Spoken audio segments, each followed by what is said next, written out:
Here I am to worship, here I am to bow down, here I am to say that you're my God.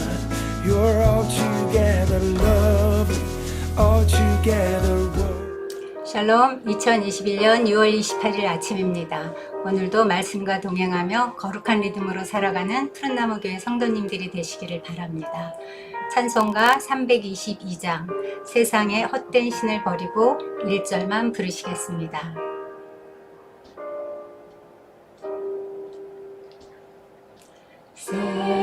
세상의 헛된 신을 버리고 하나님 이름 높여 기리세 온 천하 백성 모두 나와서 다 같이 하나님만 섬기세. 아멘. 세상의 헛된 신을 버리고 오늘도 하나님만 섬기는 하루 되기 원합니다. 오늘 함께 나눌 말씀은 출애굽기 32장 1절로 14절 말씀입니다. 오늘 본문은 1절에서 6절 금송아지 사건, 7절에서 14절 모세의 중보기도 두 부분으로 나누어 살펴보겠습니다. 먼저 1절로 6절 말씀입니다. 백성이 모세가 산에서 내려오미 더딤을 보고 모여 백성이 아론에게 이르러 말하되 일어나라 우리를 위하여 우리를 인도할 신을 만들라. 이 모세 곧 우리를 애굽 땅에서 인도하여 낸 사람은 어찌 되었는지 알지 못함이니라. 아론이 그들에게 이르되 너희의 아내와 자녀의 귀에서 금고리를 빼어 내게로 가져오라. 모든 백성이 그 귀에서 금고리를 빼어 아론에게로 가져가매 아론이 그들의 손에서 금고리를 받아 부어서 조각칼로 새겨 송아지 형상을 만드니 그들이 말하되 이스라엘아 이는 너희를 애굽 땅에서 인도하여 낸 너희의 신이로다 하는지라. 아론이 보고 그 앞에 제단을 쌓고 이에 아론이 공포하여 이르되 내일은 여호와의 절일이니라 하니 이튿날에 그들이 일찍이 일어나 번제를 드리며 화목제를 드리고 백성이 앉아서 먹고 마시며 일어나서 뛰놀더라. 참으로 놀랍지 않습니까? 그들은 불과 얼마 전에 시내산 정상에 임한 하나님의 놀라운 현현을 목격했습니다. 하나님이 그날 시내산에서 이스라엘에게 직접 찾아오신 까닭은 그 두려운 하나님의 모습을 마음에 새겨서 범죄하지 말고 경건하고 거룩하게 살라는 뜻이었습니다. 그럼에도 모세가 산에 올라가서 40여일간 소식이 없자 그들은 동요하기 시작했습니다. 물도 식량도 없이 올라간 모세는 이미 죽었고 그들의 소망은 끊어졌다고 생각했습니다. 백성들은 불안과 영적 공허를 느꼈습니다. 그들은 이 같은 불안과 영적 공허를 하나님께 여쭤보고 그분의 말씀에 따라 해결하려 하지 않고 보이지 않는 하나님의 형상을 만들어서 해결하려고 했습니다. 이로써 지금까지 하나님이 이들을 위해 베푸신 모든 은혜와 역사를 한순간에 무효화시키는 최악의 사건이 발생한 것입니다. 백성들은 어떻게 겨우 40일 만에 그 놀라운 하나님의 현현을 망각하고 이런 범죄를 저지르게 된 걸까요? 첫째, 이들은 하나님과 직접 연결되는 참다운 신앙을 갖지 못하고 모세라는 지도자를 통하여 하나님을 섬겼기 때문입니다. 그들은 20장에서 당신이 우리에게 말씀하소서 우리가 들으리이다. 하나님이 우리에게 말씀하시지 말게 하소서 우리가 죽을까 하나이다 라며 하나님을 거부했었습니다. 이스라엘을 애굽에서 이끌어내고 그 노예의 생활에서 건져내신 이는 분명 하나님이십니다. 그러나 이스라엘 백성들은 어려움이 닥칠 때마다 이 사실을 잊어버리고 모세를 우리를 애굽 땅에서 인도해낸 사람이라고 부르며 모세가 자신들의 구원자라고 생각했습니다. 그 자리에 그랬던 그 모세가 그 자리에 있지 않고 오랫동안 산에서 내려오지 않자 그들의 신앙이 흔들린 것입니다. 눈에 보이던 모세가 없어지자 그 자리에 또 다른 눈에 보이는 우상을 대체한 것입니다. 어쩌면 그들은 모세를 통해 이미 우상 숭배를 하고 있었는지도 모릅니다. 둘째, 그들은 모세가 산에서 지체하고 있는 까닭을 알지 못했습니다. 장차 그들에게 영원한 규례가 될 율법을 받기 위해 지금 하나님과 함께 있음을 알지 못한 것입니다. 하나님을 아는 지식이 없으면 백성이 방자히 행한다고 했습니다. 당시 이스라엘 백성들은 하나님에 대해서 알았지 하나님을 알지 못했습니다. 애굽에서 숱한 기적을 경험했으면서도 그들은 조상들의 하나님, 모세의 하나님으로만 알았지 나의 주, 나의 하나님으로 만나지 못한 것입니다. 그렇기 때문에 그들은 지금 나 외에 다른 신들을 두지 말라, 너를 위하여 새긴 우상을 만들지 말라는 10계명의 1, 2계명을 한꺼번에 어기고 만 것입니다. 우리는 평소에 일상의 삶에서 매일 묵상 말씀을 통해서 하나님의 선하심을 맛보아 알기 원합니다. 그러려면 하나님이 세우신 사람에게 집중하지 말고 하나님께 집중해야 합니다. 영원토록 섬김을 받기에 합당하신 분은 오직 하나님 한 분뿐이십니다. 그런데 무지한 백성들은 그렇다고 쳐도 아론은 어쩌다가 이 우상 숭배 사건의 주동자가 되었을까요? 그는 모세와 함께 출애굽의 역사를 일으켰으며 모세의 대변인으로 활동했던 인물이 아니었습니까? 더구나 모세가 율법을 받으러 시내산에 올라갈 때 자신의 대리인으로 임명한 사람이었습니다. 누구보다도 하나님의 명령을 잘 알고 또한 그것을 백성들에게 가르쳐야 할 입장에 있었던 그가 왜 이런 불미스러운 사건의 중심에 서게 됐을까요? 그는 눈에 보이지 않는 하나님보다 눈에 보이는 무리들을 두려워하여 죄악과 타협하고 만 것입니다. 5절에 나오는 아론이 보고라는 말이 수리아 역본에는 아론이 두려워하여 라는 뜻이라고 합니다. 아론은 무리들의 위협에 당황한 나머지, 두려운 나머지 애굽에서 익히 보아왔던 황소 우상을 만들어서 여호와의 형상이라고 제시하고 말았습니다. 더 나아가 아론은 그 송아지 우상을 너희를 애굽 땅에서 인도해낸 너희의 신이라고 선포하며 백성들을 안돈시키려고 했습니다. 이 얼마나 어처구니 없는 일입니까? 이로써 그들은 너는 내 하나님 여호와의 이름을 망령되이 부르지 말라는 10계명의 제3계명도 어기고 있는 것입니다. 이 기막힌 사건은 여호와 하나님의 임재를 믿지 못하는 불신앙의 소치였습니다.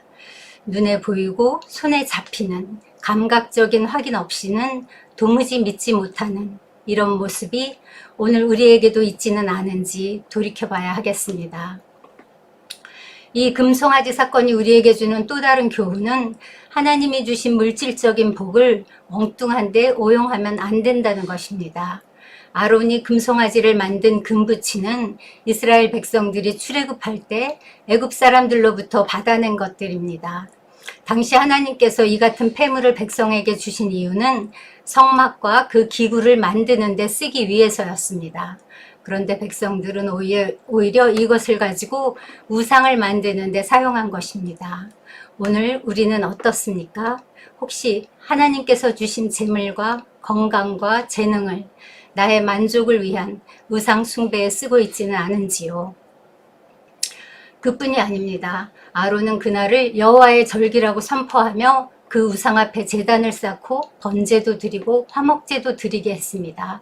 우상 앞에서 먹고 마시며 뛰노는 것은 이방 종교 축제의 전형적인 모습이라고 할 수 있습니다. 여기에는 필수적으로 음주, 가무 및 난잡한 성행위가 수반됩니다. 아론은 지금까지 억제해왔던 환락을 감히 여호와의 절일이라는 이름으로 허용함으로써 백성들의 폭동을 무마시키려 한 것입니다. 아론은 백성들의 요구를 단호하게 거절하는 확고한 신앙의 자세를 취하지 못함으로 자신뿐만 아니라 모든 이스라엘을 우상 숭배의 범죄의 길로 이끌고 말았습니다.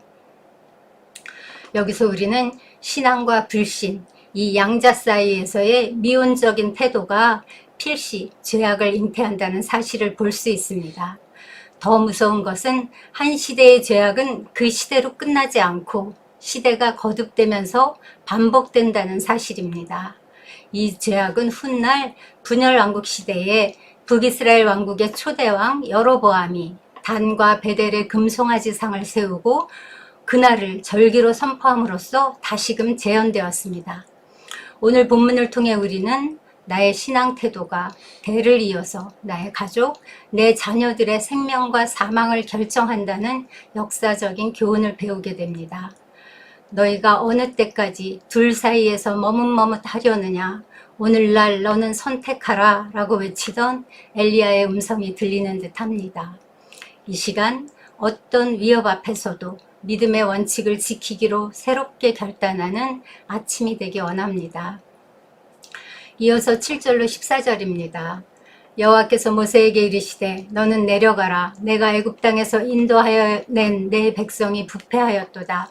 그들이 내가 그들에게 명령한 길을 속히 떠나 자기를 위하여 송아지를 부어 만들고 그것을 예배하며 그것에게 제물을 드리며 말하기를 이스라엘아 이는 너희를 애굽 땅에서 인도하여 낸 너희 신이라 하였도다.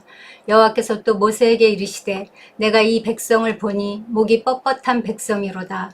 그런즉 내가 하는 대로 두라. 내가 그들에게 진노하여 그들을 진멸하고 너를 큰 나라가 되게 하리라. 모세가 그의 하나님 여호와께 구하여 이르되 여호와여 어찌하여 그 큰 권능과 강한 손으로 애굽 땅에서 인도하여 내신 주의 백성에게 진노하시나이까. 어찌하여 애굽 사람들이 이르기를 여호와가 자기의 백성을 산에서 죽이고 지면에서 진멸하려는 악한 의도로 인도해 내었다고 말하게 하시려 하나이까. 주의 맹렬한 노를 그치시고 뜻을 돌이키사 주의 백성에게 이 화를 내리지 마옵소서. 주의 종 아브라함과 이삭과 이스라엘을 기억하소서. 주께서 그들을 위하여 주를 가리켜 맹세하여 이르시기를 내가 너희의 자손을 하늘의 별처럼 많게 하고 내가 허락한 이 온 땅을 너희의 자손에게 주어 영원한 기업이 되게 하리라 하셨나이다. 여호와께서 뜻을 돌이키사 말씀하신 화를 그 백성에게 내리지 아니하시니라. 이 금송아지 우상 숭배 사건이 얼마나 큰 죄인지 하나님은 이스라엘을 더 이상 내 백성이라고 부르지 않으십니다. 네 백성이라고 말씀하십니다. 하나님은 이 백성은 목이 뻣뻣한 백성이라고 하시며 이 백성을 진멸하고 모세와 더불어 새로운 나라를 세우시겠다고 말씀하십니다. 이는 이스라엘 백성의 범죄로 말미암아 일찍이 아브라함과 하셨던 그 약속을 다 파기하고 이스라엘을 더 이상 돌보지 않겠다는 말씀입니다. 그런데 좀 이상하지 않습니까? 하나님께서 왜 이렇게 극단적으로 분노하시는 걸까요? 그동안 광야에서도 수없이 불순종하고 원망 불평을 일삼던 그런 백성들이 아니었습니까? 그때도 이렇게까지 진노하시지 않으셨는데 오늘은 왜 이렇게 불같이 화를 내시는 걸까요? 역설적이지만 하나님이 우리를 극렬히 사랑하시기 때문입니다. 성경에서 우상 숭배는 곧 불륜이고 음행입니다.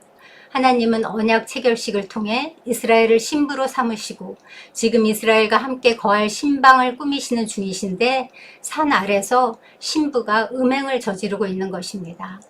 사랑하는 신부가 요리를 못하거나 이런저런 사고를 치는 것은 다 용서할 수 있지만 다른 남자와 불륜을 저지르는 것을 용서할 수 있는 남편은 없습니다.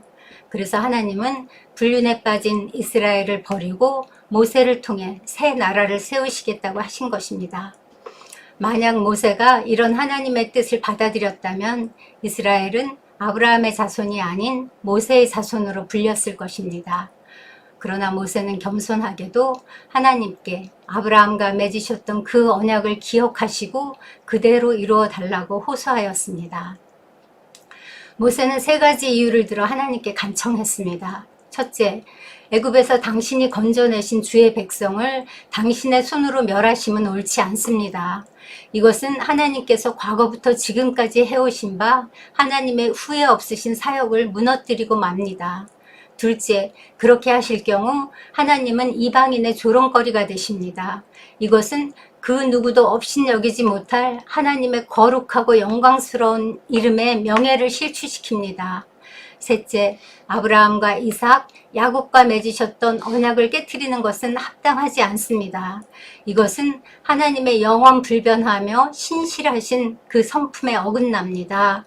이렇게 모세는 하나님의 역사와 이름과 말씀과 성품에 호소해서 그 뜻을 돌이키시기를 간구했습니다. 모세는 이 간구를 통해 하나님이 네 백성이라고 하신 것을 다시 주의 백성으로 변경시키고 있습니다. 이처럼 모세는 단순히 이스라엘 백성의 구원보다 거룩하고 전능하신 하나님의 명예를 더 염려했습니다. 이런 모세의 기도는 하나님 앞에 상달되기에 충분했습니다.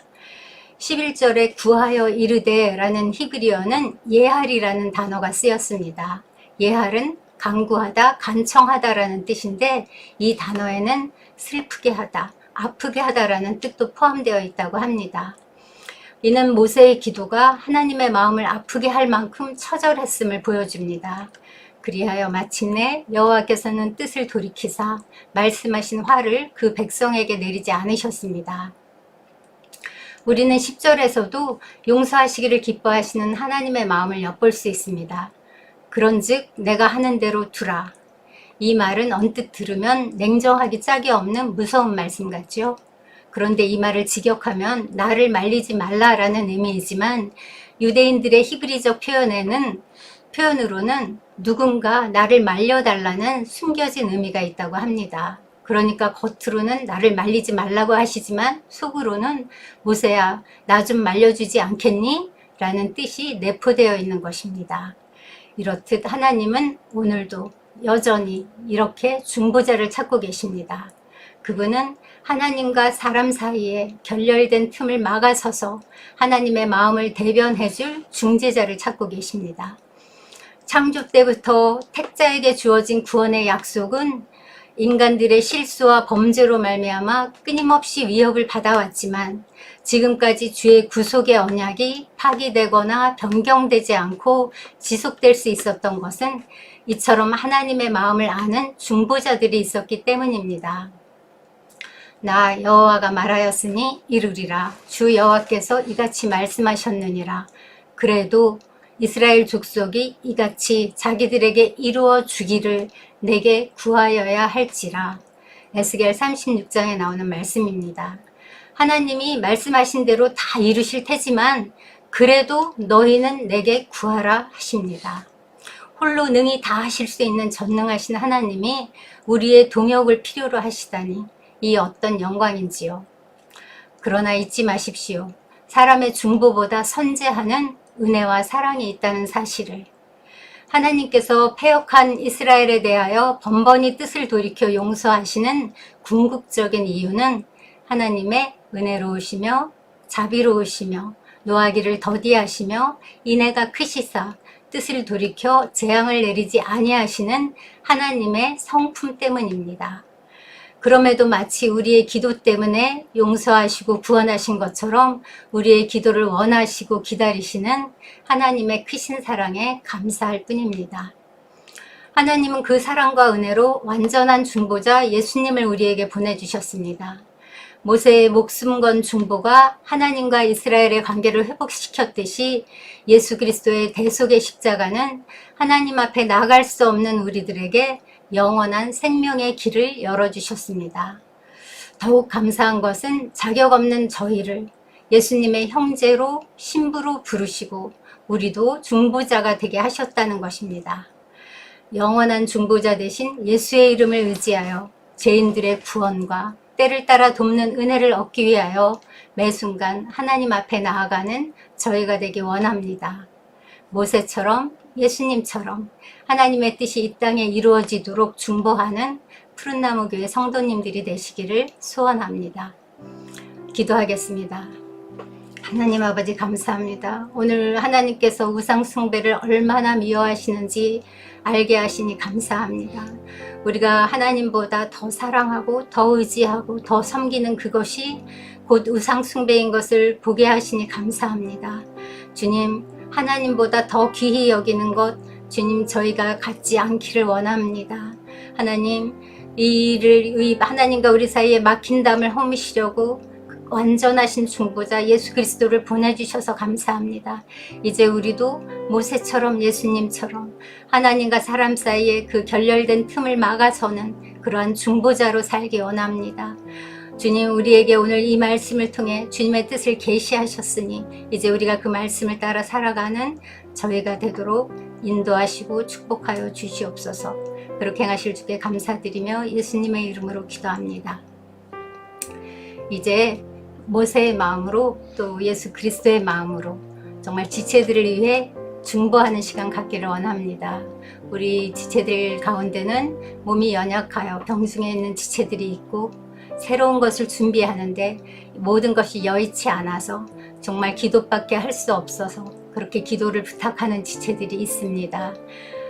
우리 곁에 두신 지체들, 우리로 보게 하신 지체들은 우리로 중보하라고 붙여주신 지체들인 것을 기억하시면서 이 시간 생각나게 하시는 지체들을 하나님께 올려드리며 중보하시겠습니다.